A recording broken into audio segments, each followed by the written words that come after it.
जरांगेंच्या सांगण्यावरून GR मधून पात्र मराठा शब्द हटवण्यात आलाय।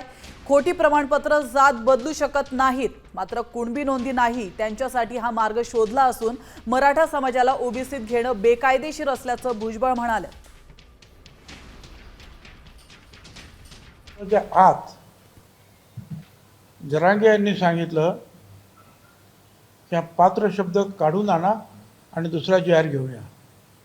मंत्र्यांना तिथेच बसवलं आणि हा दुसरा GR निघाला, ज्याच्यामध्ये पात्र हा शब्द गेला आणि सरळ लिहिलं मराठा समाजाच्या व्यक्तीला पात्र। मग याच्यातून काय समजायचं? आणि स्वतः जरांगेने सांगितलं मी स्वतः हा सगळं बरोबर करून घेतलेलं आहे, दुरुस्त करून घेतलेलं आहे। 3 कोटी लोक आता झालेले आहेत, मराठा समाजाचे सगळे कुणबी झालेले आहेत। कुळातील नातेसंबंधातील, नातेवाईक नाही, नातेसंबंध आणि नातेवाईक यात फरक आहे। नातेवाईक म्हटल्यानंतर तो ब्लड रिलेशनमध्ये जातो।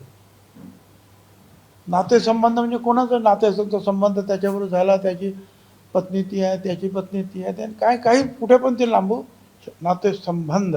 त्यांनी सांगितल्याप्रमाणे कुणबी नोंदी शोधायचं काम आता ज्यांना मिळाल्या नाहीत कुणबी नोंदी, त्यांच्यासाठी जे मराठा आहेत त्यांच्यासाठी हा नवीन रास्ता शोधलेला आहे असं आमचं म्हणणं आहे। आता isakal.com आहे देशातील नंबर 1 ची मराठी न्यूज वेबसाईट। प्रत्येक अपडेटसाठी isakal.com ला नक्की भेट द्या।